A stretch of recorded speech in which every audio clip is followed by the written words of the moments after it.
right, today we're going to dive into something fascinating, the blueprint for India's constitution.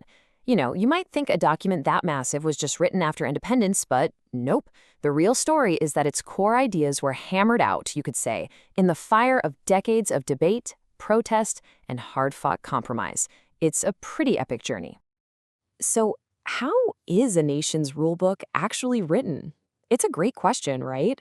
I mean, you probably picture these really serious people in a quiet room, surrounded by books, carefully writing out every single word. But the truth? The truth is usually way messier and honestly, a lot more interesting. Yeah, the reality, especially for India, is, well, it's incredibly dramatic. We're talking about a clash of huge ideas, some really high-stakes negotiations, and these powerful, defiant responses to colonial power. And this whole story really kicks off with one British commission that, maybe unintentionally, sparked a complete revolution in how Indians thought about their own constitution. Okay, let's get into it.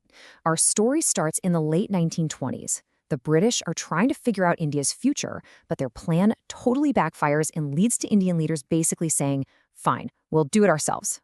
So what happened was this. Back in 1927, Britain sends over what they called the Indian Statutory Commission. It was led by a guy named Sir John Simon, so everyone just called it the Simon Commission. And their job? Whoa, it was huge. They were supposed to look at how India was being governed and then decide what to do next, a decision that would literally affect millions and millions of people. But there was this one massive, glaring problem with it. I mean, a deal breaker.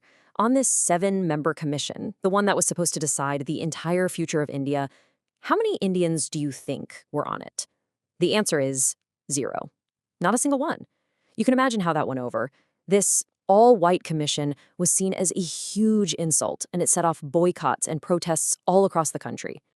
And so, in response, Indian leaders did something really powerful. They basically said, if you won't include us, we'll write our own plan.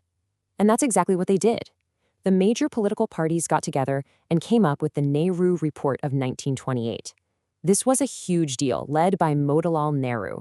It was the very first real attempt by Indians to draft their own constitution. And when you put the two plans side by side, wow, the differences were just huge. The Simon Report wanted to keep this system of separate electorates and didn't even mention dominion status. But the Nehru Report, it demanded dominion status, which is basically self-government while still being part of the empire, and it pushed for joint electorates with some seats reserved for minorities. This clash of ideas really set the stage for one of the biggest, most intense debates of that whole period. So now we get to the heart of the matter, the fight over representation. And really, this was the central question.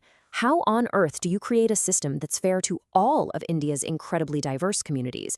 I mean, think about it. The answer was anything but simple. And right at the center of this whole fight was this concept of separate electorates. So what does that even mean? Well, it's a system where voters from one community, let's say Muslims or Sikhs, could only vote for candidates from their own community.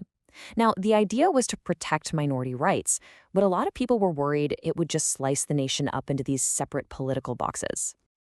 Well, this whole debate just completely exploded in 1932. The British Prime Minister at the time, Ramsay MacDonald, he announces something called the Communal Award. And what it did was extend separate electorates to what were then called the depressed classes, today known as the scheduled castes.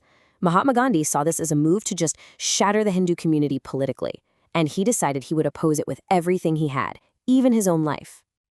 And this leads to one of the most intense, high-stakes moments in this entire journey. To protest the award, Gandhi begins a fast unto death while he's in prison. I mean, the pressure was immense. This forced an immediate, urgent negotiation between leaders of the depressed classes, most famously Dr. B.R. Ambedkar, and the other Congress leaders. And what came out of it was the Pune Pact. So the Pune Pact was this incredible moment. It was a compromise, an Indian-led solution to an Indian problem. It got rid of the separate electorates for the depressed classes, keeping everyone in a joint electorate. But, and this is the key part, in exchange, the number of seats reserved for them in the provincial governments was more than doubled. It jumped from 71 all the way up to 147.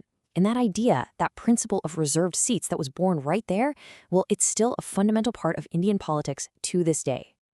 All right, so we've had the reports, the boycotts, the fasts, the pacts, all of this intense back and forth. Where did it all lead? Well, it all came together in one massive, truly monumental piece of legislation from the British Parliament, the Government of India Act of 1935. And this act was just incredibly detailed. Seriously, one of its longest-lasting ideas was how it set up a federal government. It actually divided all the lawmaking powers into 3 different lists.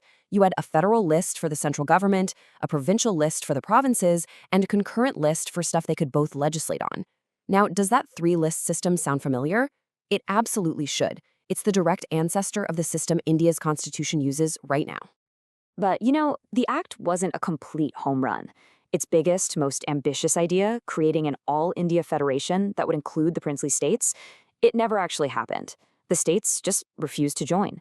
And another part, about dual governance at the center, that didn't get off the ground either. But what did work, and what was a huge step, was giving the provinces autonomy. That part was actually put into action in 1937. So, how did this journey lead to the final document? Well, here's the thing. Even with all its flaws, the 1935 Act became maybe the most important reference, the most important source document for the people who would later write the Constitution for an independent India. What's really incredible is that even the parts of the Act that failed left a huge mark. The basic design of a federal system, that division of powers we just talked about, the idea of provincial autonomy, having 2 houses of legislature, all of that was basically lifted straight from the 1935 blueprint, when India's own Constituent Assembly finally sat down to write the Constitution after 1947. It was like the structural skeleton was already there. This tells you it wasn't just some random law. It was a full, ready-made model for how to govern a country. A flawed model for sure, but it was the essential starting point. It was the first draft that could be argued over, changed, and eventually transformed into a constitution for a free and sovereign India. And that brings us to a final, really interesting question to think about. The system of reserved seats, the delicate balance of power between the central government and the states, the very DNA of political representation, all of these things are direct echoes of those intense fights and compromises we just walked through. It really makes you wonder, doesn't it? Which of these bargains made almost a century ago are still defining the world's largest democracy right now?